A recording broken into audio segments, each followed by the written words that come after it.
ก็สวัสดีเพื่อนๆทุกท่านนะครับอยู่กับช่างคม Power Sing นะครับก็วันนี้ช่างคมพามาดูระบบไฟที่ใช้กับแอมจิ๋วนะครับเป็นระบบไฟบ้านเนาะที่ใช้กับแอมจิ๋วนะครับก็ตัวนี้จะเป็นชุดสวิตชิ่งนะครับสวิตชิ่งกับสเต็ปดาวนะครับที่ใช้คู่กันนะครับในระบบแอมจิ๋วไฟบ้านนะครับซึ่งตัวนี้แรงดันจะทำสำหรับแอมจิ๋วกับแอมขับซับ ZK6002 นะครับแรงดันมันจะอยู่ที่48โวลต์2,000 วัตต์นะครับผมตัวนี้ไฟออก48โวลต์นะครับ 2,000 วัตต์เนาะซึ่งมันจะเป็นไฟที่สูงเลยนะครับไม่ต้องมีสเต็ปดาวไม่ต้องมีสเต็ปอัพถ้าเราจะต่อเข้ากับแอมจิ๋วแล้วก็ต่อไฟบวกไฟลบผ่านสวิตช์แล้วก็ไปที่ ZK6002 ได้เลยนะครับหรือจะเป็นแอมขับซับรุ่นอื่นๆที่รับไฟไม่เกิน50โวลต์ได้ทุกรุ่นนะครับ ZK3002 ZK6001 6002 ได้หมดหรือจะเป็น AS21P AS2 APTX3 อะไรพวกนี้แหละได้หมดนะครับ ZK sub 600ได้หมดนะครับตัวนี้เนาะตัวนี้ไฟออกที่18โวลต์นะครับเพื่อนบวกลบ3นะครับเดี๋ยวจะวัดให้ดูนะครับไฟออกเนาะไฟออกเดี๋ยวค้างบนนี้โอเคตัวนี้นะครับนี่ต่อไฟมาแล้วนะตัวนี้นี่แรงดันอยู่ที่ 47.4 โวลต์นะครับมีต่อโหลด1ตัวเนาะก็ประมาณนี้เพราะว่ามันมีค่าบวกลบอยู่แล้วนะครับเพื่อนๆโอเคนะครับส่วนหลักการทำงานเนี่ยระบบนี้ก็คือเราจะใช้ไฟตัวเนี้ย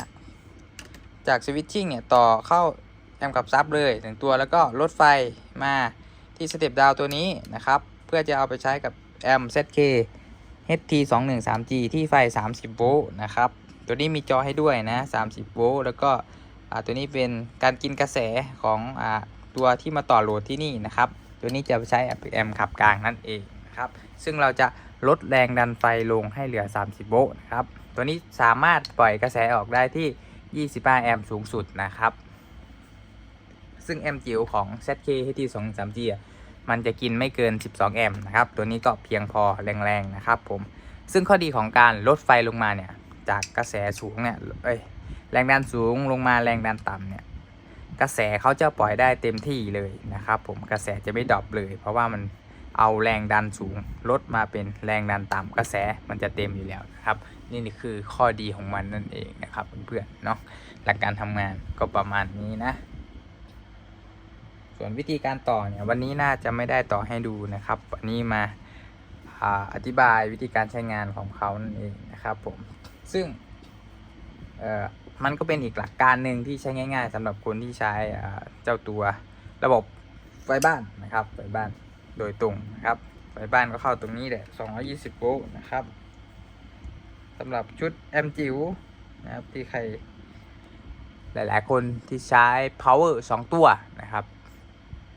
แต่อะไรนะติดปัญหาเรื่อง1พี่สวิตชิ่งมันตัดพี่2สวิตชิ่งมันไม่พอพี่3สวิตชิ่งมันไม่แรงพี่2 4สวิตชิ่งมันพ่วงหลายตัวแล้วมันมีปัญหาแต่พ่วงตัวเดียวไม่มีปัญหาโอเคก็ทางผมแนะนำวิธีนี้นะครับที่จะช่วยอีกทางนึงนะครับหรือถ้าใครมีงบหน่อยก็เอาสวิตชิ่งตัว 3,000 วัตต์ 4,000 วัตต์ 5,000 วัตต์ซึ่งราคามันก็สูงตามนะครับเพื่อจะเอาไปขับแอมหลายๆตัว2ตัว3ตัว4ตัวอะไรก็ว่าไปนะครับแต่ว่าถ้ามีงบน้อยอยากใช้ประมาณนี้ก็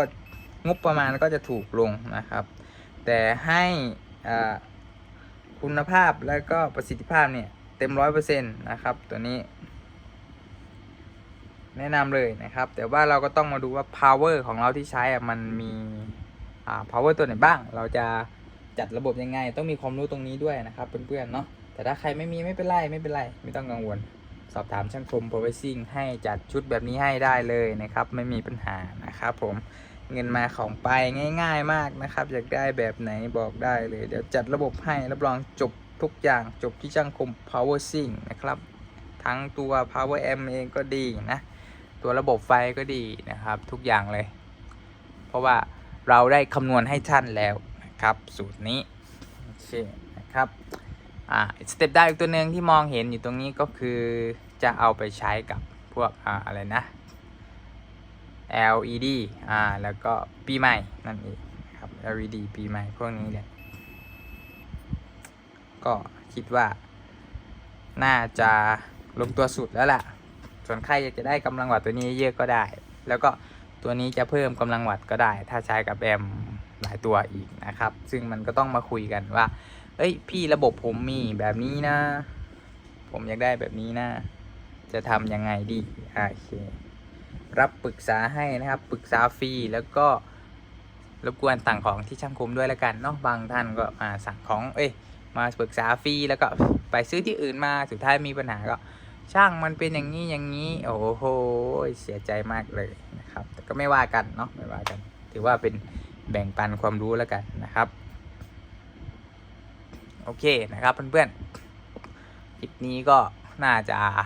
มีประโยชน์กับเพื่อนๆหลายๆอย่างอยู่เนาะถ้าใครแบบไม่เข้าใจหรือต้องการที่จะสอบถามเพิ่มเติมนะก็ให้คอมเมนต์นะครับคอมเมนต์ที่ใต้วิดีโอช่างคม Power Sync ได้เลยนะเพื่อนๆคอมเมนต์ได้เลยนะครับแล้วก็เดี๋ยวจะมาสอบถามให้นะครับหรือใครอยากให้ทำวิดีโอเกี่ยวกับชิ้นงานตัวไหนเนี่ยบอกได้เลยเดี๋ยวหาเวลาว่างจัดการให้นะครับผมอันนี้ก็เป็นเบสิกทั่วไปนะครับสำหรับช่างมือใหม่หรือว่าช่างที่มีความชำนาญแล้วนะครับก็ฝากกดไลค์นะครับกดแชร์ไม่แชร์ก็ได้กดไลค์กดติดตามแล้วก็คอมเมนต์ให้แค่นั้นแหละหรือว่ารอบหน้าอยากสอบถามความรู้เกี่ยวกับอะไรให้อธิบายแบบละเอียดก็แจ้งช่างคมได้นะครับเดี๋ยวจัดการให้นะครับผมโอเคนะครับขอบคุณที่รับชมมานานนะครับก็สำหรับคลิปนี้ก็น่าจะลากันไว้เท่านี้ก่อนนะครับเพื่อนๆก็เดี๋ยวไปรับชมสิ่งที่น่าสนใจต่อไปนะครับก่อนจะรับชมสิ่งที่น่าสนใจอย่าลืมกดไลค์กดแชร์กดติดตามไว้ก่อนแล้วกันนะเพื่อผมเอาลงอาจารย์จะได้รู้เลยที่สำคัญอย่าลืมกดกระดิ่งให้กันด้วยนะครับเพื่อนๆนะครับโอเคนะครับเดี๋ยวผมจะปิดระบบไฟแล้วก็ให้ดูมิติงานอีกทีหนึ่งก่อนนะครับเผื่อมันจะมีปัญหานะผมไม่อยากจับตอนมันมีไฟโอเคปิดระบบจ่ายเขาแหละโอเคสเต็ปดาวนะครับนี่มิติงานถึกทนนานแน่นอนครับมีซิงค์ระบายความร้อนมีพัดลมทำงานอัตโนมัติไปเลยนะครับผมตัวนี้เนาะส่วนเจ้าตัวนี้เป็นสวิตชิ่งที่ขายดีมากนะครับสำหรับงานช่างที่แบบอยากจบระบบนี่ตัวนี้เลยขายดีมากเลยมีตั้งแต่ 1,000 วัตต์ขึ้นไปนะครับถึง 5,000 วัตต์กันเลยทีเดียวทรงนี้เฮ้ยอะไรร้อนมันใช้งานมันก็ร้อนเป็นเรื่องปกตินะอุปกรณ์เขาเรียกอะไรอุปกรณ์วงจรอิเล็กทรอนิกส์ไฟผ่านนะครับอาจจะมีร้อนอยู่แล้วแหละ